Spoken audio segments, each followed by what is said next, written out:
Hello, my friends. I have a really fantastic interview today with Nicole Guappone. And Nicole is going to talk to us about pelvic pain. And we're really going to be talking actually about products and sex toys that can help during and also after recovery from pain. But this is not just about pelvic pain. We're even going to really be exploring and normalizing the idea of using some of these products for anybody who might be interested. So Nicole, welcome. Thank you so much for being here. No, thank you for having me. Absolutely. And I just want to go ahead and share your brief little bio. I'm just going to say a sentence or two, but really I want you to tell us more about your story. But Nicole is a freelance writer. She's based in Chicago. She's been published by Rolling Stone, Glamour, Allure, The Establishment, and more. And much of her writing and research does focus on sexual health, kink, and pleasure products, and specifically from a pelvic pain perspective. So that's really where I wanted to kick us off is, Nicole, will you tell us more about kind of your personal journey with pelvic pain and why you really started focusing on this area specifically? Yeah, of course. So I think I first experienced some pelvic pain several years ago. I was in my mid-20s. I had been diagnosed with my first yeast infection after taking antibiotics. And it was kind of after that, I was still, even when, the infection was gone, I was still experiencing painful sex. And doctors couldn't tell me why. I eventually ended up traveling a few hours to see a gynecologist at a women's health hospital, and that's when she basically I tested negative. I had an exam. She pretty much said that everything looked fine, but the tension, it might be basically leftover tension, because we know when we're experiencing pain and we're anticipating that pain, especially if we try to have penetrative sex with pain, that's going to come back in the future, even if technically we're physically healthy. And it was kind of after she told me that, and that if I didn't get any better, that pelvic floor physical therapy was an option. It kind of went away, honestly, because I had someone believe me, first of all, that I was experiencing this pain. She gave me an answer and concrete, like, if this keeps happening, these are the next steps. So that was kind of like, I pretty much recovered. And then several years later, I ended up with a couple of more infections. I was diagnosed with UTIs, was on 3 rounds of antibiotics, which I can say that experience alone, I'm pretty sure did a number on my pelvic floor because of all of the stomach issues and intestinal issues that antibiotics can give us. And I was still experiencing UTI symptoms like pain with urination, feeling like I had to pee and not being able to. Painful sex was one of the worst symptoms I was having, and I saw a urogynecologist in Chicago. Back when I had my first experience, I was living in Pennsylvania.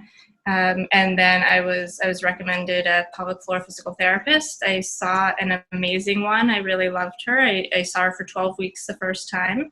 And kind of since then I've been back twice, kind of for tune-ups. Most recently I went a couple of weeks ago, actually, because I've just started adding more cardio and strengthening to my exercises. And I wanted to make sure that I was doing everything right and, not going to cause any flare-ups or anything that would cause more issues. That's kind of a brief several-year synopsis. Yeah, no, it's great. And I actually want to highlight, it's off topic, but I want to highlight the wonderfulness about you going to your physical therapist for a tune-up. I think we don't even think twice about going to our dentist for an exam every 6 months or a year, whatever it may be. But we would never even think about going to a physical therapist. Many people would never even think about going to a pelvic floor physical therapist. But this is like one of the most important places of real estate on our body. And why aren't we going for tune-ups more often, especially if you've had issues in the past? So I'm thrilled that you've, moved through the issues and that you're still taking care of yourself in that regard, though. So it's still very actively taking care of my pelvic floor, because I still do experience pain on and off. It isn't the chronic pain that like I had aching thighs and standing and sitting for long periods of time hurt initially. So I don't have that kind of chronic pain anymore, but I have the on and off. I always have to calm my nerves and, make sure I have time if I want to be intimate or have sex, because that is the pain that has still kind of lingered. So it sounds like you're able to catch the kind of early warning signs before it gets into that cycle where things have gone to that point where you're just tight all the time. I've always been really interested in research. I mean, I was an English major in college. I'm a writer. I got my MFA a few years ago. And so if someone can't give me answers like those first couple of gynecologists I saw, like I want to read as much as I can and absorb as much information as I can, also knowing that the internet isn't necessarily the best place to go for a diagnosis. But at least, when I saw that urogynecologist years later, I knew what interstitial cystitis was because she thought I might have it. And I knew that pelvic floor physical therapy was a thing.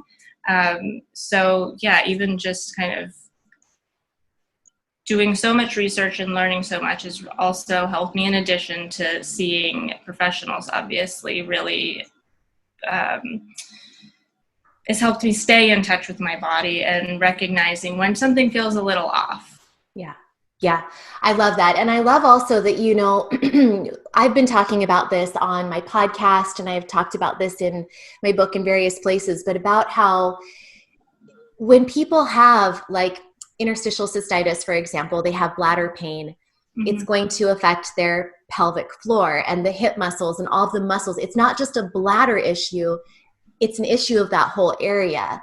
And if people have, let's say, endometriosis or some other type of issue and pain in another area of the body, like a specific organ of the body, it doesn't just affect that organ. And you referred to it, especially with the antibiotics you were taking, that affected your gut, which then affected the pelvic floor and the muscles of the hips and pelvic girdle. So, and that's really what we're going to be talking about today, is some products that you have to help release those muscles, because it is all connected. You can't just isolate and treat the bladder, or just isolate and treat the guts, or just isolate and treat, a UTI or a yeast infection. You have to really look at all of it. So can you tell us about some of these products that have helped you through pelvic pain and that people might want to explore and experience? Yeah, for sure. So actually, right before I went to physical therapy for the first time, I had just started reviewing sex toys because I had been writing about sexual health and sex for a while. And I guess when you publish a story in Rolling Stone about the history of feminist sex toy stores, people start wanting to send you sex toys. And so that's kind of where the reviewing came from. And I have published reviews in a Chicago-based magazine. So, it was kind of like I was experiencing this pain right when my career was almost like exciting things were happening. And so what ended up happening was I was able to, what I didn't expect, focus my research and my writing a lot more on pelvic pain, because that's what I was experiencing. And I realized that there wasn't a lot of reviews out there. There wasn't a lot of sex writing out there about this. I spent years, I was always a fan of sex blogs that had reviews, toy reviews, and most of those people didn't cover this kind of stuff. And so I was really lucky to be offered some things for review, some dilators I have really ended up loving, which I still use. And my the most recent physical therapist I saw still recommended using every once in a while. My body changed a lot, so I was able to try some different toys, whereas in the past I really liked stronger. The Hitachi Magic Wand is sort of the, the main... The gold standard. Yeah, the gold standard, which I used to love. It was way too powerful for me when I was experiencing pain. I became really sensitive externally as well. So I ended up trying things that I maybe wouldn't have tried before. And so my definition and experience of pleasure actually ended up expanding, which was really unexpected. So even though I was dealing with this pain and it takes a toll on the body and the emotions and mental state, I was still able to sort of experiment and find new things that worked for me. Okay, this is so amazing. And I just have to stop you here because I'm realizing that as we dove into this topic, I probably should have prefaced, and we should probably just put it out there that this is an uncomfortable topic for some folks. And so just kudos to anyone who's still listening and watching and exploring this with us, because I know that the topic of sex in general is still really taboo, and especially, or maybe not especially, but also sex toys and products and things like that. And I know you're really sensitive to that too, Nicole, as far as like, this is part of your writing is about breaking the taboo. And so I just kind of want to, anything you want to share about that topic, and also just the topic that you briefly touched on as well, as there's different types of pleasure and you've expanded your pleasure repertoire. Like, this is huge. We could talk for hours on probably I know. subjects, but please dive in and where would you comfort someone who's maybe listening and feeling a little bit squeamish about this topic, but they're curious, but they're not certain? Yeah, so I think when I was even just taking notes for this, one of the things that I wrote down that I think is the most important is that it's important for us to be comfortable with our bodies anyway. And when you're experiencing pelvic pain, I think it's even more important, especially if, you have a partner or someone that you plan on or want to, or are planning on getting intimate with. Because if we don't know our own bodies, especially when we're experiencing pain, we can't guide anyone else when it comes to, our own pleasure. So it's kind of expected when we're talking about sex, period, that what's become normalized or kind of the default is a heterosexual relationship and penis and vagina sex. But that's so little, because not only does talking about it or kind of that being the default do a disservice to same-sex couples and queer couples, but it also, I think, does a disservice to even heterosexual couples, because that's kind of where the expansion of pleasure can come in. Like, there's so much more to pleasure and to sex than just this one specific thing that we've come to expect or assume to be the default. Even in, romantic comedies and TV shows, if someone's getting intimate on TV, we can probably assume the kind of sex that they had. And so that's why even when I was experiencing pain, I discovered or kind of came back to even hand sex was something, like just using your hands. That's a form of sex. Kissing can be sex. Anything that you want to define as sex or intimacy for yourself is completely acceptable. Only you can define what it is for you. And sometimes I didn't even want to take my underwear off when I would have sex with my partner, because, I was in pain. He didn't have to worry about hurting me, and I didn't have to worry about accidentally being hurt this was particularly when I was experiencing external pain. So you don't even have to be naked to have sex. So I have to ask you, what would be your definition of of sex, is it basically more of an experience of intimacy with a partner or with yourself? Or Yeah, I think so. And orgasm isn't required either. Yeah. That's also another one of the goals usually. And I don't like, I've come to not like goal-oriented sex. It's any kind of intimate experience that you can have with yourself or with your partner, with the only goal, maybe we can say, being pleasure, whether that's physical pleasure or sexual pleasure, really any kind of pleasure. And I know just that have to say, no, I think that's beautiful, Nicole. And I feel like that takes a big load off, a big load of pressure off. It makes me even feel, and I'm lucky I don't suffer from pelvic pain right now in my life, but what a big sigh of relief to be like, oh, it doesn't have to be some goal, some magical outcome.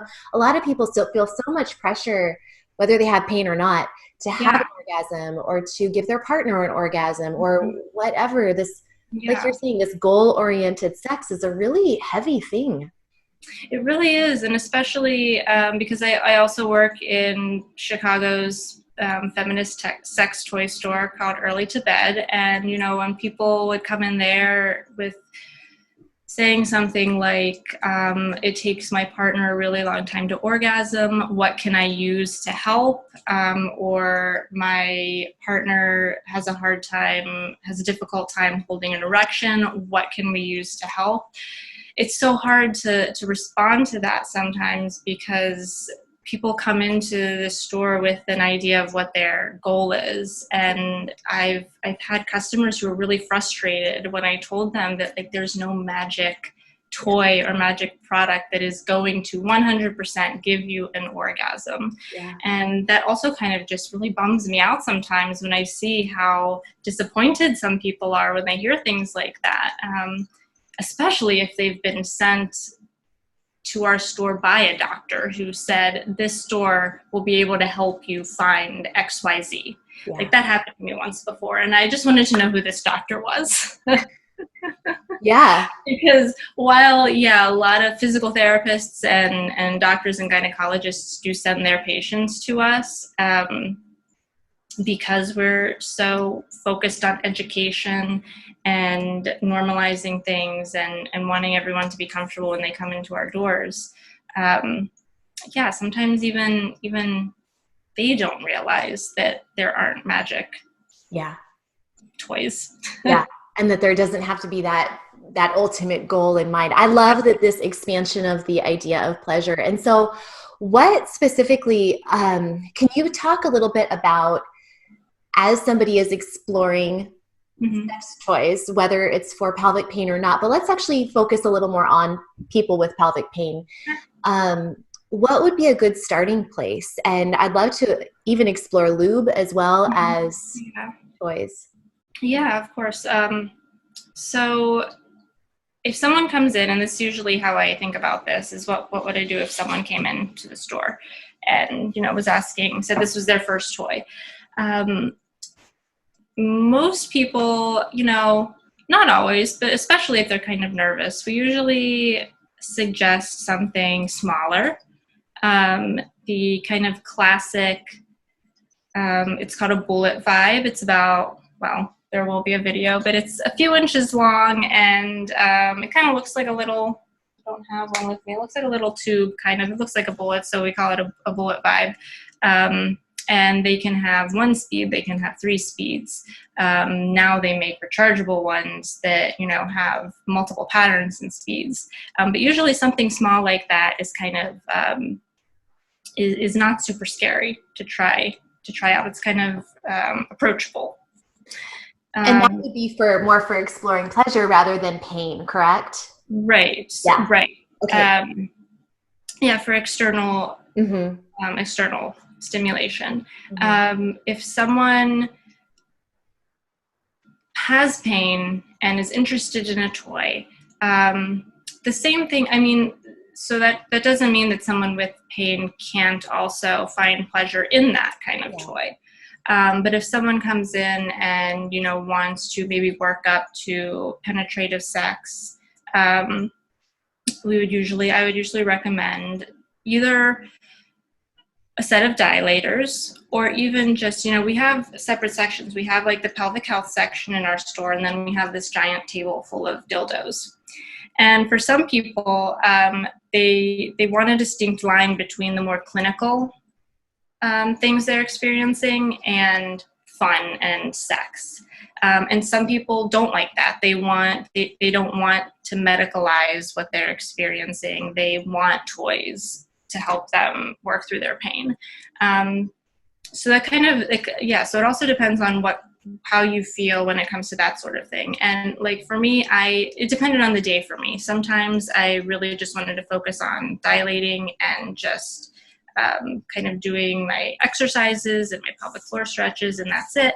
And sometimes I was like, I don't really feel like setting this up and my dilators as though I'm in a doctor's office. I just kind of want to relax a little and have fun. So, and even dilators, no matter what it is, you can usually have fun with any tool or toy somehow.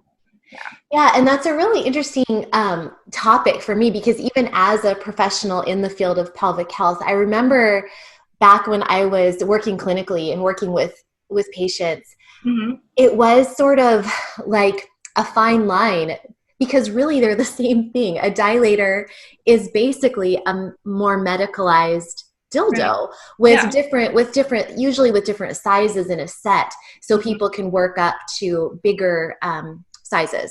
But I feel almost ignorant asking this question of you, but it's really the same thing, isn't it? I mean, somebody could get similar results from using a toy, I'm saying in air quotes, or a dildo versus a dilator, as long as you're maybe working up to bigger sizes. For sure.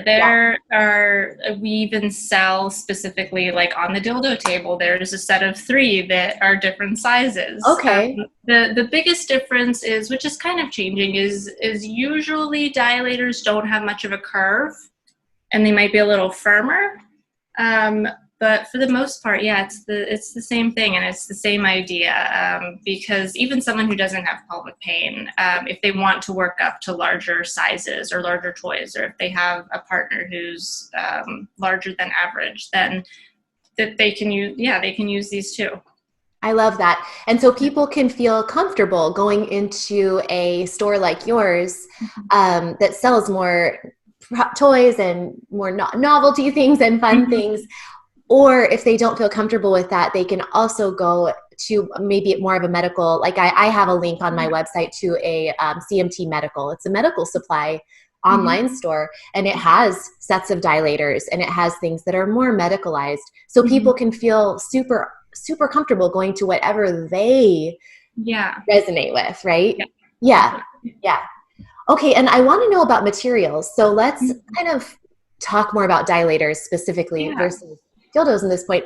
But what type of different materials are there for dilator sets? Yeah, so most of them are 100% silicone, which is also it's the most body safe sex toy material, one of.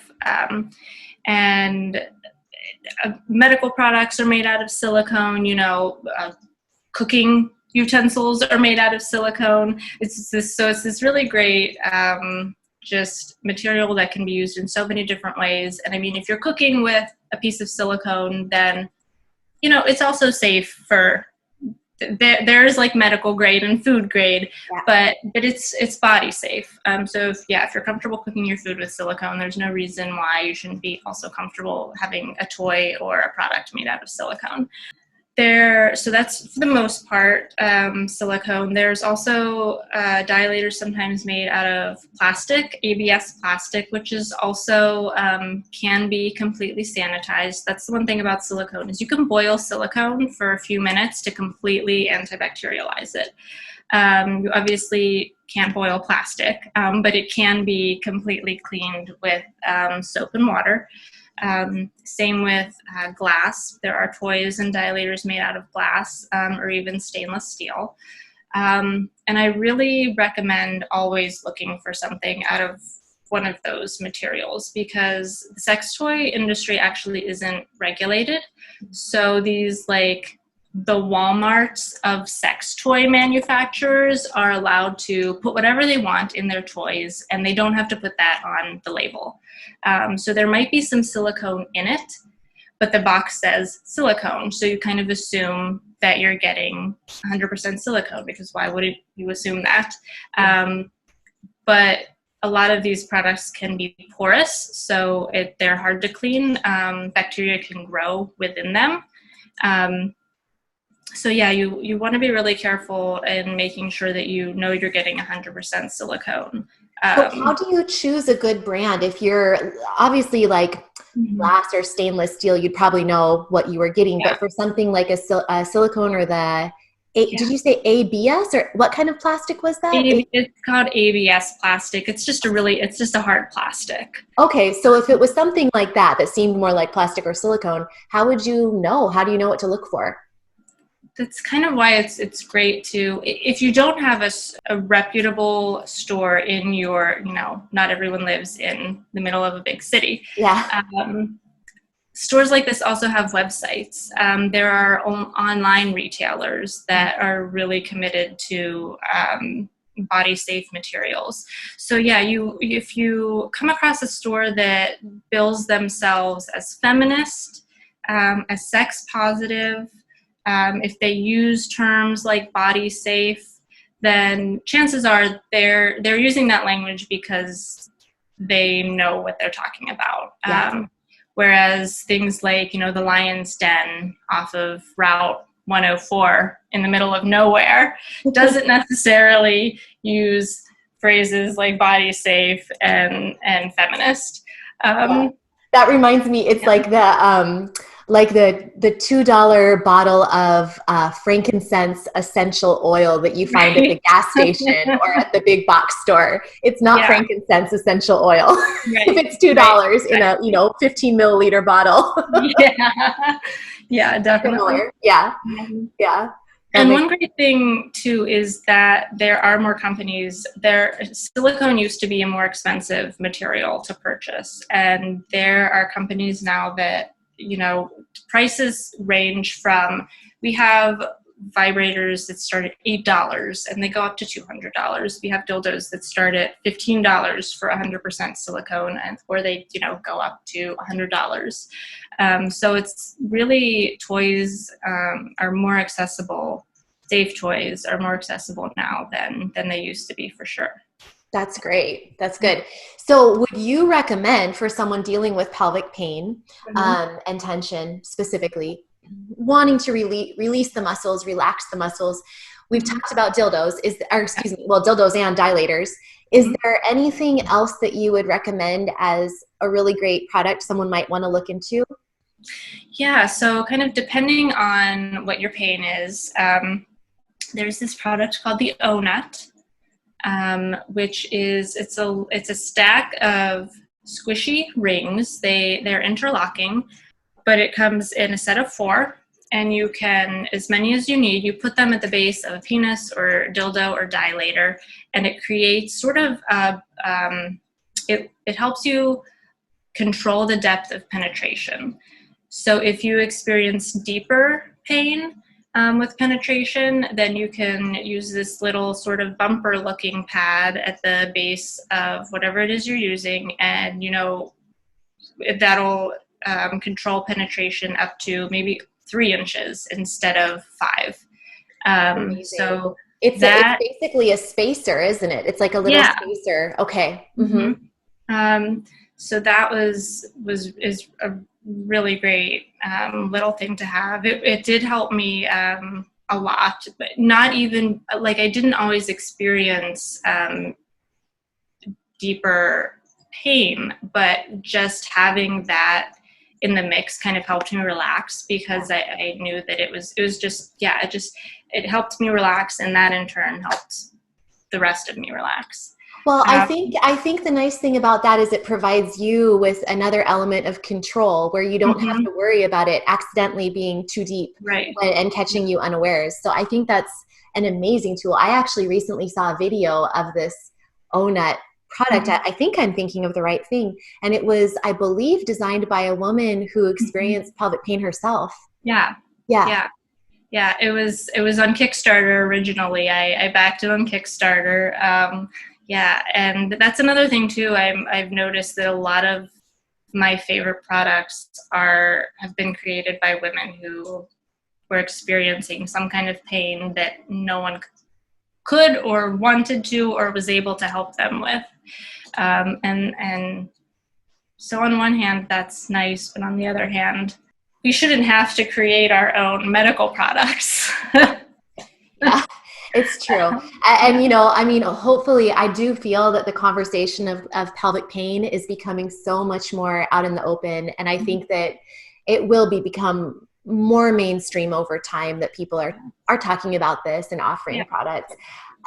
One product I wanted to specifically ask about was a wand, like, for example, like TheraWand or something like that, a tool to help people with trigger point release. Yeah. Do you have any recommendations?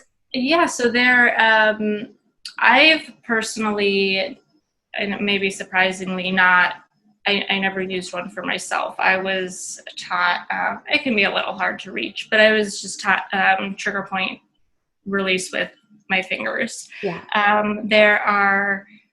There's one called the Crystal Wand. That's an acrylic material, so it's kind of like it has that plasticky feel. And yeah, they can be great. That was created specifically for trigger point release. But same with dilators versus dildos. There are also other types of toys that can be used for pelvic pain that other people use, you know, only as sex toys. Stainless steel is a great material. There's a brand called Enjoy. It's spelled NJOY, and they make really nice medical grade stainless steel toys that can be used for trigger point release. Yeah, it kind of depends on what you're comfortable with. Those stainless steel is also heavier, so if you are unable to like hold something that's a couple of pounds for an extended amount of time, that might be not the right choice for you. But yeah, even now there are more and more, I don't have it with me, but there's a new toy came out recently that has a steel rod in it, so it can be bent and kind of molded to however it's like you can create whatever shape you want with this toy, which I think could be a great option for also using it for trigger point release, because you can mold it yourself into whatever, you know, wherever you're trying to reach. Yeah. That's amazing. There's so many options now. And how do you advise people who ask you, who are trying to do some trigger point release work or even dilator therapy work? How do you advise? I'm sure people also, of course, they talk to their physical therapist or their healthcare provider, but do you have instructions that you like to give to people? Yeah, so I frequently recommend, it kind of, you know what, it kind of depends on your lube, honestly, which I know you mentioned a little bit ago. Yes, there's so much to talk about. I love that. Yeah. You've got your three main types of lube: water-based, silicone, and oil-based. Water-based, I like to recommend, is kind of your all-purpose. It can be used with toys. It's condom safe. It's safe for vaginal sex, anal sex. You know, there are some ingredients like glycerin-free specifically I recommend looking for. Glycerin is an ingredient commonly found in like drugstore lubes. It's a cheap preservative that can affect people with sensitive skin, sensitive vaginas. Some people think that it can lead to yeast infections because it's a type of sugar. So finding like glycerin-free, paraben-free, water-based lubes. There are so many different kinds though, whether you want something thinner or thicker like a gel. Silicone lube is actually really wonderful for people who are sensitive, and it's commonly recommended for people with pelvic pain, which is the one thing is that it can't be used with silicone toys. because silicone binds to itself. So if you use a silicone lube, which is a liquid with a silicone toy, it kind of creates a tacky sort of texture on the toy, which doesn't make the toy unsafe, just kind of makes it sticky and maybe uncomfortable. Yeah. So it's not like a dangerous sort of reaction or anything like that at all, but it can degrade the toy. And then oil-based lube can be totally fine. It's not condom safe. It will break down latex, so we don't recommend using that with condoms. I love silicone lube, and because the body doesn't absorb silicone, it doesn't dry out, so it can be used. It's great, in the shower, for example, if you don't want to have to reapply it, because water-based lube tends to dry out and become sticky with use, so you might have to reapply it. So if you want to use silicone lube, or if that's your favorite, I would always recommend glass or plastic dilators. Okay. Whereas if you want something more all-purpose, a silicone dilator I think is great. I love that they can be boiled. I say that all the time. And then, with your water-based lube, you can feel comfortable using it. You can use an oil-based lube as well with a silicone dilator. You can use an oil-based lube with silicone. Yeah, there is a myth that's incompatible, but it is totally safe. Yeah. Okay. Yeah. And really quickly, before we talk about kind of how you advise people to do trigger point work and stuff, what about vaginal moisturizers? Are you familiar with that type of? Not very many. There's one in particular. Sliquid is a brand of lube that it's one of our favorites. We recommend it to a lot of people with sensitive bodies.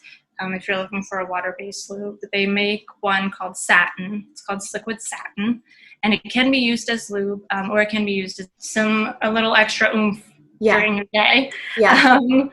That dryness can be really, really uncomfortable for folks. Yeah. And so I'm curious as to if a vaginal moisturizer could be helpful for trigger point work or for working with the toys in a therapeutic purpose, or Definitely, if it's more of a separate thing altogether. So I would check the ingredients, see what the bottle says. This one in particular that I'm talking about can be used for both. I don't know that every moisturizer out there can also be used or would be recommended as a lube. But yeah, definitely it can be helpful for trigger point therapy if you're using dilators. I also honestly just really like silicone lube.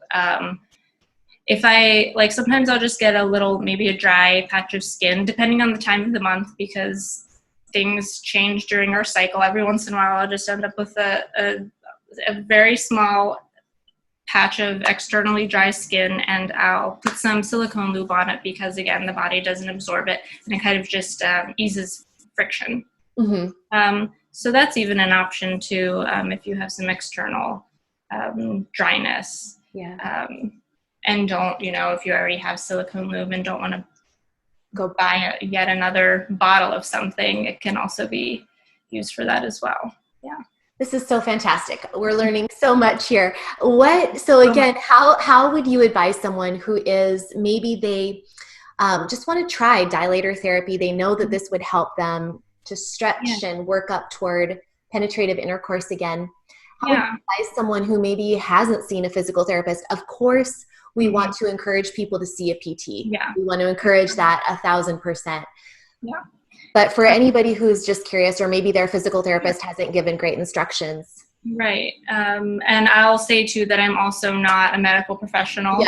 This is all my personal experience and research and working where I do. But if someone is interested in working with dilators, I would recommend finding one that it has to be appealing. This is kind of where and I know that sounds kind of like silly maybe, but if you don't want to use something that is like dilators come in all colors now, for example. So if your eye is drawn to something just for that reason, that's okay. Usually I like to recommend, if you're looking at two things and you think, well, this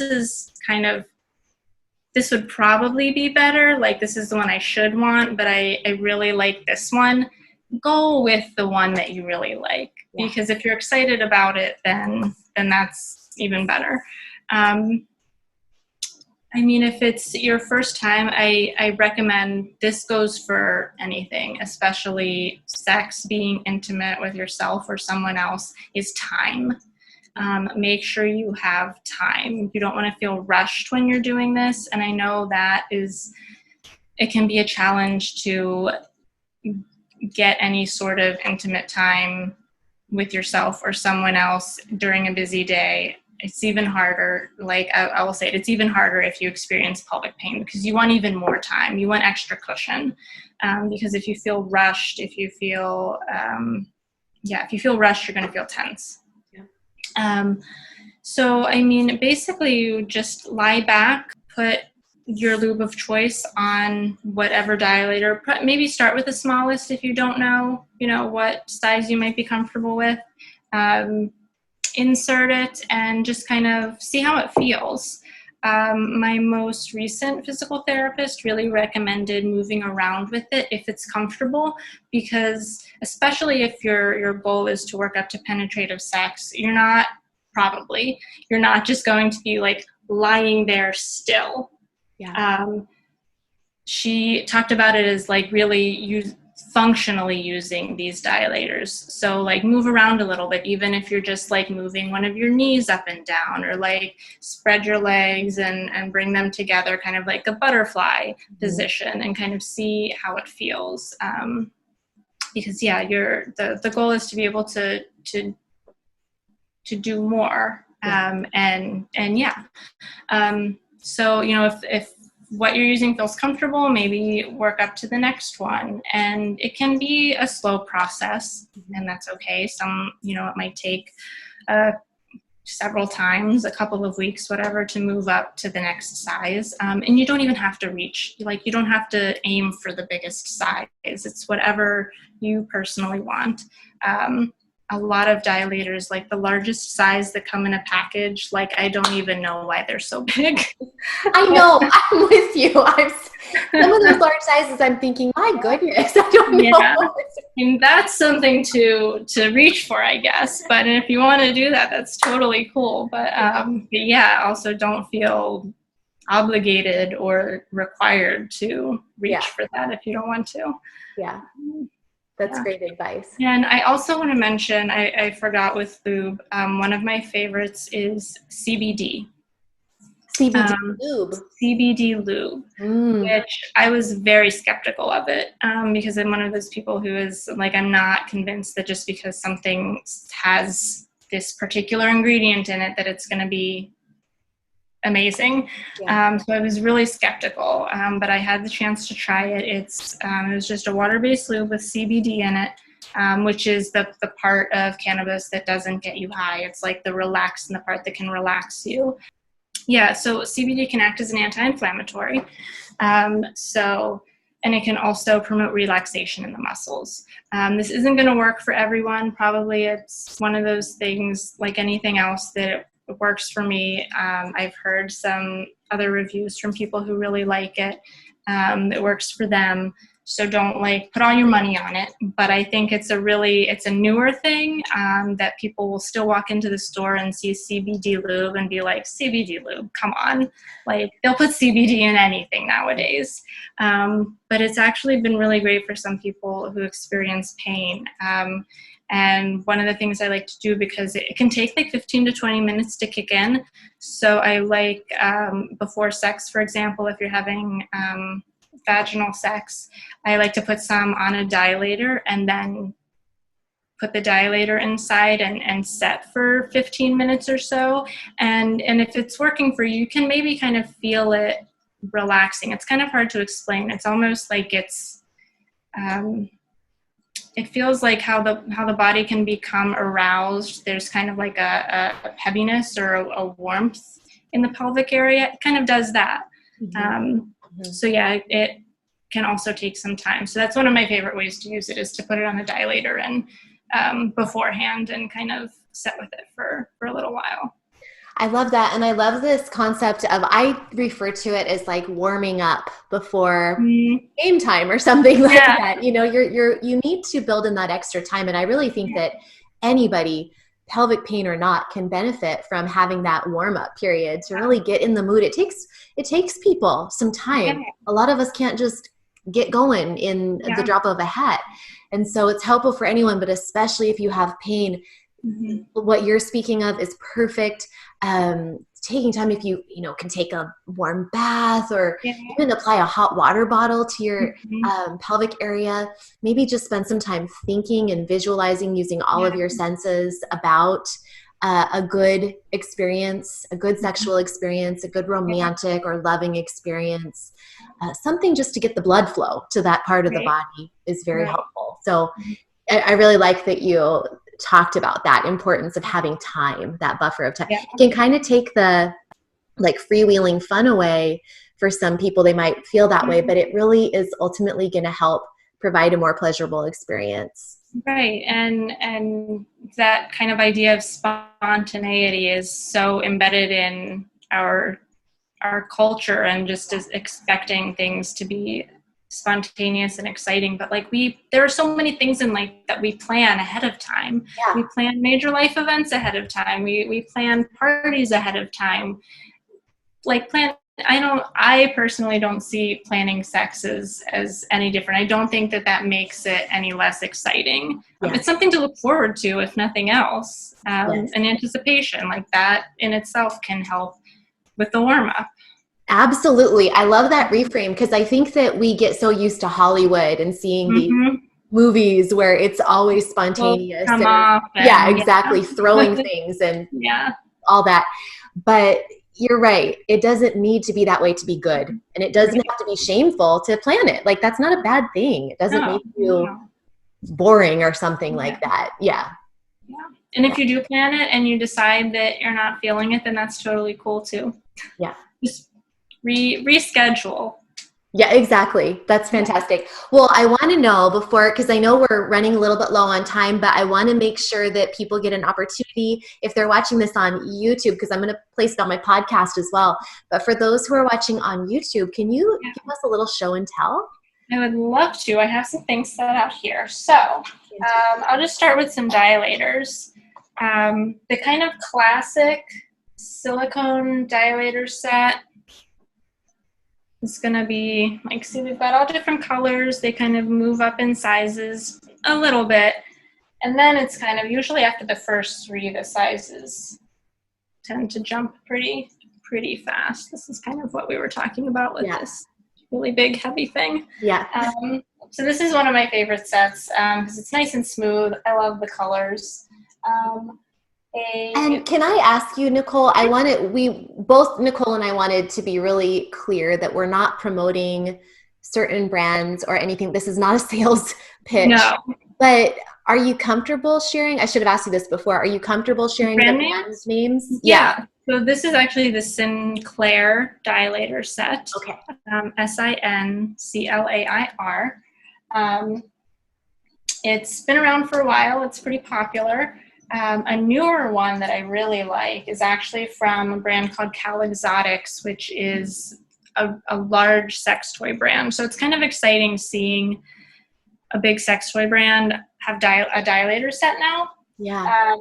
And the reason I like this one, it's more of a wearable set. So it has this curve, natural curve, and the base is also nice and thin. So it's, some people will insert it and put underwear on and kind of go about their day. Wow. And the nice thing about these is that they're not like this is the biggest. So it's not one of those scary big ones, which is also why I really like this, because it's a little shorter than normal. With the bottom, it looks like a traffic cone. It really does, the color too. I really like that set. That's a newer set. It's it's just from Cal Exotics. It's called a wearable dilator set. Okay. And the last one I want to share is So I don't know if you can, how well you can see. This is a glass dilator. So this is the smallest. This is made People ever by. have concerns about glass? Don't drop it. Yeah. Yeah. But glass is actually really safe. I mean, it's the same thing. Like we cook in it. We put it in the oven. It's meant to be used and to be sturdy. Check it ahead of time. Make sure there are no chips. But if you're getting it from a company like this company in particular, they make glass toys. They're called Crystal Delights. It's a good quality. And I like that if you insert this, because you can kind of get an interesting, if you're using a hand mirror, you can kind of get an interesting look inside because it's hollow. Wow. So if you want to see a little bit what's going on in there. It's actually quite beautiful, that it really is. Yeah. And I love a good silicone lube with a glass dilator. I like because it's so smooth. I find that it can be more comfortable than silicone has a draggy sort of feel. So if you are really sensitive or if you are drier, then maybe glass or plastic would be better for you. One other little thing I really like is this little guy here. It's called the Silly Saddle. It's 100% called the Silly Saddle? It's called the Silly Saddle. It was created by a woman who was experiencing vulvar pain, and it can be used in your underwear if just sitting is uncomfortable. A lot of people use them if they take long bike rides. It can also just be used as like a soft sort of, if you're maybe a little uncomfortable touching yourself at first. This is a nice little thin, really silky sort of material. So even just using it, holding on to it and using it as a masturbation toy even is, an option. It can also be thrown in the freezer if you want to cool it off and then use it to cool things down, maybe after sex or after dilating if you're sore. Yeah. Now, I'm confused about the Silly Saddle. Is it placed on the smooth surface on the vulva or the other way? So if you're just playing with it, you can do whatever you want. Okay. The smooth surface is meant to go in the gusset of the underwear. Okay. So the texture is actually against the body. Against you. Okay. Yeah. Interesting. I love the idea of freezing that. That seems like it would be just delightful. Yeah, it is very nice. It's very nice. And then finally the O-nut. So here's the O-nut put together. This is 3 of them. One of the rings is separate. It's genius. The fact that the way it was created, like I'm pulling on it pretty good and it's not coming apart, but so it's not going to like fall apart during use. It's nice and squishy. I've heard from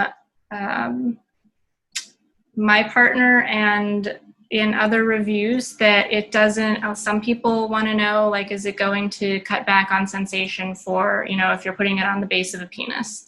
And the answer is generally no. Okay. It kind of disappears because it's so soft and it's squishy and it creates this like little shock pad. You still have that natural movement and kind of skin-like feeling. So it's not like you're wearing something uncomfortable.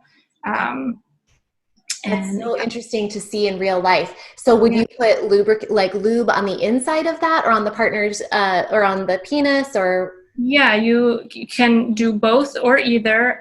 Or if you want to put it on like a dilator, let's see if I can, because it'll also be nice so you can see. So yeah, okay, it's a little hard to get it on with the.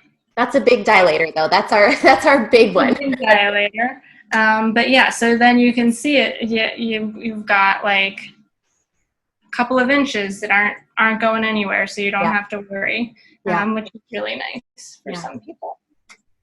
Yeah, I mean, so that's pretty much it. I also like to mention there are lots of penis toys coming out nowadays. So like toys and tools aren't just for people who have vulvas or vaginas, especially if you're having, you know, if you have pain and you're kind of doing that experimentation and you're trying to expand your idea of pleasure and it not just being like penis and vagina sex.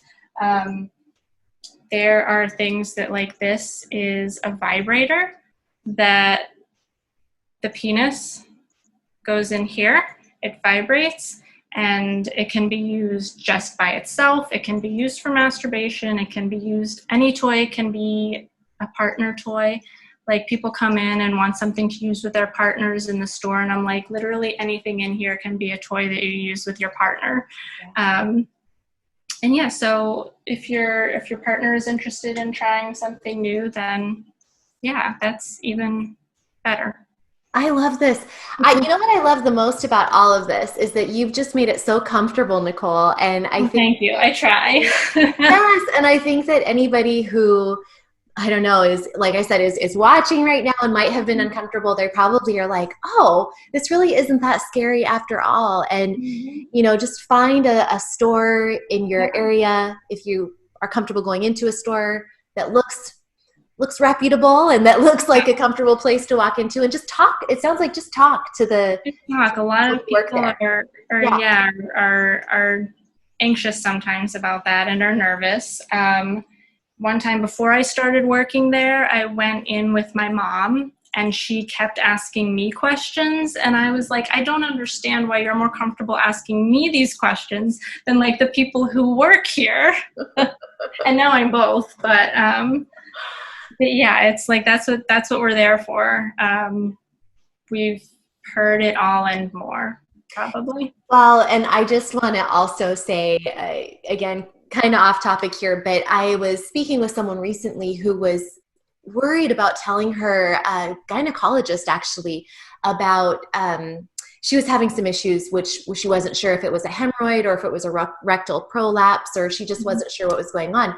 And she was nervous to speak with her gynecologist about it. And I was like, girl, they've seen it all. And as a women's health physical therapist, when I was working in the clinic, I saw it all too. And it's not, we're not judging. We're not judging our patients who are coming in with various issues. And I know that, to bring it back to this conversation, you or whoever is working at a store like this, you're not judging your customers who are coming in. No, absolutely not. And a lot of places, us included, if you have any questions, they're usually willing to even just email. If you want to email, if you're not comfortable talking to someone yet, just sending an email with a couple of questions, and we're always more than happy to respond to people who want to know more. Yeah. That's awesome. So again, this is not a promotional interview or conversation at all, but that being said, I'm not affiliated with anything. Yeah. But I appreciate you for, giving the brand name, simply because people need a starting place to just look and explore. Yeah. But can you give us some, just in case someone is interested in your store that you work at, can you give us the details about that store? Yeah, so it is called Early to Bed, and the website is early with the number 2 bed.com. We have a pelvic health section that has almost everything I've talked about. We don't have the glass set at my store, but that is a company called Crystal Delights, like I mentioned. And I'm also happy to sort of type up something later with stuff that we've talked about, maybe more resources, even links that can be included maybe in the YouTube video. I'll put it in the notes, the show notes. Thank you. So yeah, Early to Bed. She Vibe is a great online company. SHEVIBE. They do all online business, and they're really reputable. There are a lot more nowadays. I'll put a little list together. That's fantastic. Thank you so much. And how can people learn more about you and get in touch, or maybe read some of your past articles? You can send me any links that are pertinent as well. But if there's anything you want to leave people with in that regard, please do. Yeah, I'll definitely send you something. So all of my portfolio, it's nicoleguappone.journoportfolio.com, which again, it's JOURNO portfolio.com. The magazine that I've written reviews for is called Rebellious. It's Rebellious Magazine for Women. It's based out of Chicago. And I have also written a couple of things for a really wonderful website called Scarletine. It's sex education, it's age appropriate, sex positive sex education for teenagers and young adults of all genders and orientations. And I was really excited to write about pelvic pain for them, especially because I think it's so important that young people know about this too. I was in my early 20s, mid 20s when I first experienced this, and people even younger can. Oh, yeah. So, yeah. Well, thank you so much for the work you're doing to bring this topic into the broader conversation, because it's a big deal, and it's something that I'm really seeing more and more pelvic pain.